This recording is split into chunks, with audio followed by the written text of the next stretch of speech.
ದುಡುಕಬೇಡ, ಸಮಾಧಾನವಾಗಿರು, ಅವಸರದ ನಿರ್ಧಾರವನ್ನು ತೆಗೆದುಕೊಳ್ಳಬೇಡ.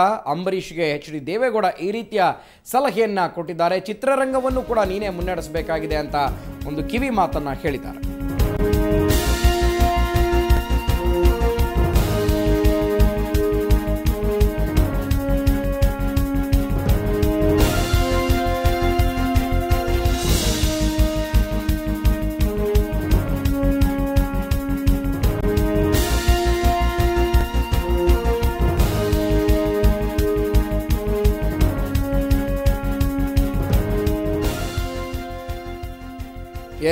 ಜೆಡಿಎಸ್ ವರಿಷ್ಠ ದೇವೇಗೌಡರು ಅಂಬರೀಷ್ ಜೊತೆ ಮಾತನಾಡಿರುವಂಥದ್ದು. ದುಡುಕಬೇಡ, ಸಮಾಧಾನವಾಗಿರು, ಅವಸರದ ನಿರ್ಧಾರವನ್ನು ತೆಗೆದುಕೊಳ್ಳಬೇಕಂತ ಅವಶ್ಯಕತೆ ಈಗಿಲ್ಲ.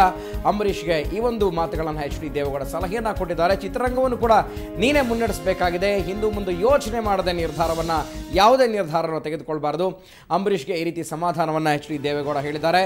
ಇನ್ನು ಅಂಬರೀಷ್ ಪ್ರತ್ಯುತ್ತರ ಕೊಟ್ಟಿರುವಂಥದ್ದು, ಇಲ್ಲ ನನಗೆ ಬೇಸರ ಆಗಿದೆ, ಸಚಿವ ಸ್ಥಾನಕ್ಕೆ ರಾಜೀನಾಮೆ ಪಡೆಯುವಾಗಲೂ ಕೂಡ ವಿಶ್ವಾಸಕ್ಕೆ ನನ್ನನ್ನು ತೆಗೆದುಕೊಂಡಿಲ್ಲ, ರಾಜೀನಾಮೆಗೆ ಸೂಕ್ತ ಕಾರಣ ಏನು ಅನ್ನೋದು ಕೂಡ ಕೊಟ್ಟಿಲ್ಲ, ನನಗೂ ರಾಜಕಾರಣ ಬರುತ್ತೆ ಅನ್ನೋ ಒಂದು ಅಸಮಾಧಾನವನ್ನು ದೇವೇಗೌಡರ ಮುಂದೆ ತೋಡ್ಕೊಂಡಿದ್ದಾರೆ. ದೇವೇಗೌಡರ ಜೊತೆ ಅಂಬರೀಷ್ ಮಾತುಕತೆಯನ್ನು ಖಾಸಗಿಯಾಗಿ ನಡೆಸಿದ್ದಾರೆ. ಖಾಸಗಿ ಅಪಾರ್ಟ್ಮೆಂಟ್ನಲ್ಲಿರುವಂಥ ಅಂಬರೀಷ್ ಈ ಒಂದು ದೇವೇಗೌಡರ ಜೊತೆ ತಮ್ಮ ಅನಿಸಿಕೆಗಳನ್ನು ಹಂಚಿಕೊಂಡಿದ್ದಾರೆ. ಮಾಜಿ ಸಚಿವ ಅಂಬರೀಷ್ಗೆ ಕರೆ ಮಾಡಿ ಆದಿಚುಂಚನಗಿರಿ ಶ್ರೀಗಳು ಕೂಡ ಸಮಾಧಾನ ಹೇಳಿದ್ದಾರೆ. ನಾವು ನಿಮ್ಮೊಂದಿಗಿದ್ದೀವಿ ಅಂತ ಬೆಂಬಲವನ್ನು ಶ್ರೀಗಳು ಕೂಡ ವ್ಯಕ್ತಪಡಿಸಿದ್ದಾರೆ. ಆದಿಚುಂಚನಗಿರಿ ಶ್ರೀ ನಿರ್ಮಲಾನಂದ ಸ್ವಾಮೀಜಿ ಕೂಡ ಅವರು ನಿನ್ನೆ ಸಂಜೆ ಅಂಬರೀಷ್ ಅವರಿಗೆ ಕರೆ ಮಾಡಿ ಎಚ್.ಡಿ. ದೇವೇಗೌಡರು ಕೂಡ ಕರೆ ಮಾಡಿದ್ದಾರೆ. ದುಡುಕಬೇಡಿ, ಅವಸರದ ನಿರ್ಧಾರಗಳನ್ನು ತೆಗೆದುಕೊಳ್ಳಬೇಡಿ, ಚಿತ್ರರಂಗವನ್ನು ಕೂಡ ಮುನ್ನಡೆಸಬೇಕಾಗಿದೆ, ಮುಂದೆ ಎಲ್ಲವೂ ಕೂಡ ಒಂದು ಹಂತಕ್ಕೆ ಬರುತ್ತೆ ಅನ್ನೋ ಒಂದು ನಿಟ್ಟಿನಲ್ಲಿ ಎಚ್.ಡಿ. ದೇವೇಗೌಡರು ಅಂಬರೀಷ್ ಜೊತೆ ಮಾತನಾಡಿದ್ದಾರೆ.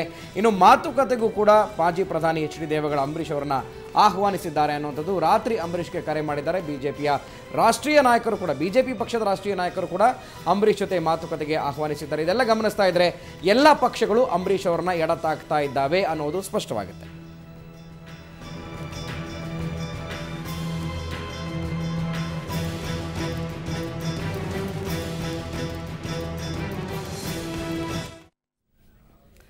ಇನ್ನು ಮಾಜಿ ಸಚಿವ ಅಂಬರೀಷ್ ಭೇಟಿ ಮಾಡಿದ್ದಾರೆ. ಜೆಡಿಎಸ್ನ ಮುಖಂಡರು ಕೂಡ ಭೇಟಿ ಮಾಡಿದ್ದಾರೆ. ಪರಿಷತ್ ಸದಸ್ಯರಾದ ಶರವಣ ಚೌಡರೆಡ್ಡಿಯಿಂದ ಅಂಬರೀಷರ ಭೇಟಿಯಾಗಿದೆ.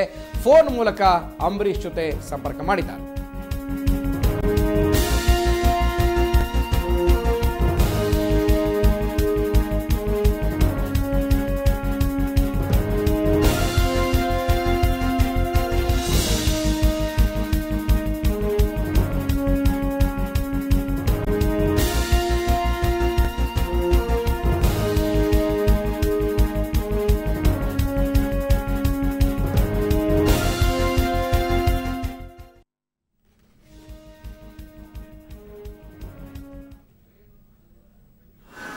ಮಾಜಿ ಸಚಿವ ಅಂಬರೀಷ್ ಭೇಟಿ ಮಾಡಿದ್ದಾರೆ. ಜೆಡಿಎಸ್ನ ಮುಖಂಡರು ಆ ದೃಶ್ಯಗಳನ್ನು ನೋಡ್ತಾ ಇದ್ದೀರಾ.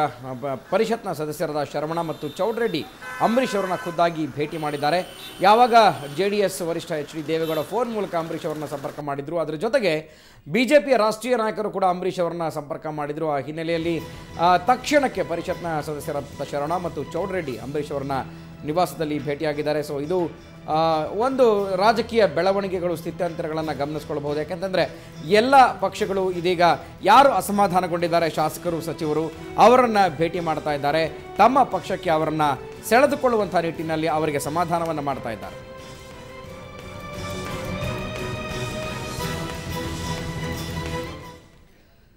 ಈ ಬಗ್ಗೆ ಹೆಚ್ಚಿನ ಮಾಹಿತಿಯನ್ನು ನಮ್ಮ ಪ್ರತಿನಿಧಿ ಕಿರಣ್ ಕೊಡ್ತಾರೆ. ಕಿರಣ್, ಮಾಜಿ ಸಚಿವ ಅಂಬರೀಷರನ್ನ ಈಗಾಗಲೇ ಸಾಕಷ್ಟು ಪಕ್ಷಗಳ ಮುಖಂಡರು ಎಡತಾಕ್ತಾ ಇದ್ದಾರೆ. ಒಂದು ಕಡೆ ಬಿಜೆಪಿ ರಾಷ್ಟ್ರೀಯ ನಾಯಕರು ದೆಹಲಿಗೆ ಬುಲಾವ್ ಕೊಟ್ಟಿದ್ದಾರೆ. ಅದರ ಜೊತೆಗೆ ಮಾಜಿ ಪ್ರಧಾನಿ ಎಚ್.ಡಿ. ದೇವೇಗೌಡರು ಕೂಡ ನಿನ್ನೆ ಫೋನ್ನಲ್ಲಿ ಮಾತನಾಡಿ ಸಮಾಧಾನ ಹೇಳಿದ್ದಾರೆ. ಅದರ ಜೊತೆಗೆ ಈಗ ತಕ್ಷಣಕ್ಕೆ ಪರಿಷತ್ನ ಸದಸ್ಯ ಶರವಣ ಕೂಡ ಭೇಟಿ ಮಾಡಿದ್ದಾರೆ. ಸೊ ಏನೆಲ್ಲ ನಡೀತಾ ಇದೆ ಇಲ್ಲಿ ಅಂತ? ಗುರುಪ್ರಸಾದ್, ಸಂಪುಟದಿಂದ ಕೈಬಿಟ್ಟಿರುವಂತಹ ಸಚಿವರುಗಳ ಪೈಕಿ ಅಂಬರೀಷ್ ಅವರನ್ನ ಈಗ ಸಂಪರ್ಕಿಸುವಂತಹ ಪ್ರಯತ್ನ ಎಲ್ಲಾ ಪಕ್ಷಗಳ ನಾಯಕರಿಂದಲೂ ಕೂಡ ನಡೀತಾ ಇದೆ. ಬಿಜೆಪಿ ಮತ್ತು ಜೆಡಿಎಸ್ ಪ್ರಯತ್ನವನ್ನ ತೀವ್ರ ಪ್ರಮಾಣದಲ್ಲಿ ಮಾಡ್ತಾ ಇರುವಂತದ್ದು. ಬಿಜೆಪಿಯ ರಾಷ್ಟ್ರೀಯ ನಾಯಕರು, ಜೆಡಿಎಸ್ ನ ರಾಷ್ಟ್ರೀಯ ನಾಯಕರು ಇಬ್ರು ಕೂಡ ಅಂಬರೀಷ್ ಅವರನ್ನ ಸಂಪರ್ಕ ಮಾಡಿ ಮಾತನಾಡುವಂತಹ ಒಂದು ಪ್ರಯತ್ನವನ್ನ ಮಾಡಿದ್ದಾರೆ. ಇವತ್ತು ಜೆಡಿಎಸ್ ನ ರಾಷ್ಟ್ರೀಯ ಅಧ್ಯಕ್ಷ ದೇವೇಗೌಡರು ಅಂಬರೀಷ್ ಅವರ ಜೊತೆ ದೂರವಾಣಿ ಮುಖಾಂತರ ಮಾತನಾಡಿ ಸಮಾಧಾನ ಹೇಳುವಂತ ಪ್ರಯತ್ನವನ್ನ ಮಾಡಿದ್ದಾರೆ. ಮತ್ತು ಯಾವುದೇ ರೀತಿಯಾದಂತಹ ಒಂದು ದುಡುಕಿನ ತೀರ್ಮಾನ ಮತ್ತು ಯೋಚನೆ ಮಾಡದೆ ಯಾವುದೇ ತೀರ್ಮಾನವನ್ನ ತೆಗೆದುಕೊಳ್ಳುವಂತೆ ಸಲಹೆಯನ್ನು ಕೂಡ ದೇವೇಗೌಡರು ಅಂಬರೀಶ್ ಅವರಿಗೆ ಕೊಟ್ಟಿದ್ದಾರೆ. ಈ ಅಂಬರೀಶ್ ಅವರ ಜೊತೆ ದೇವೇಗೌಡರು ದೂರವಾಣಿ ಮುಖಾಂತರ ಮಾತನಾಡಿದ ಬೆನ್ನಲ್ಲೇ ಈಗ ಇಬ್ಬರು ಜೆಡಿಎಸ್ ನ ವಿಧಾನ ಪರಿಷತ್ ಸದಸ್ಯರು ಅಂಬರೀಶ್ ಅವರನ್ನ ಭೇಟಿ ಮಾಡಿರುವಂತದ್ದು.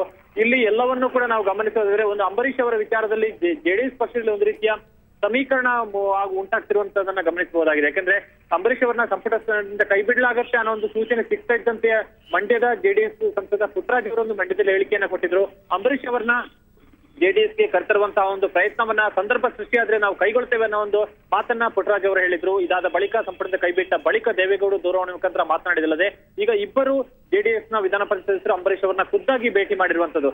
ಇಲ್ಲಿ ಅಂಬರೀಶ್ ಅವರು ಜೆಡಿಎಸ್ ಪಕ್ಷವನ್ನ ಬಿಡ್ತಾರೋ ಸೇರ್ತಾರೋ ಅನ್ನೋದಕ್ಕಿಂತ ಹೆಚ್ಚಾಗಿ ಅಂಬರೀಶ್ ಅವರನ್ನ ಮನವೊಲಿಸುವಂತದ್ದು ಮತ್ತು ಪಕ್ಷದ ಕಡೆ ಅವರನ್ನ ಸೆಳೆಯುವಂತ ಒಂದು ಪ್ರಯತ್ನ ನಿಧಾನವಾಗಿ ಆರಂಭವಾಗಿರುವಂತದ್ದಂತೂ ನಿಜ Guruprasad. Okay, thank you Kiran ತಮ್ಮೆಲ್ಲ ಮಾಹಿತಿಗೆ.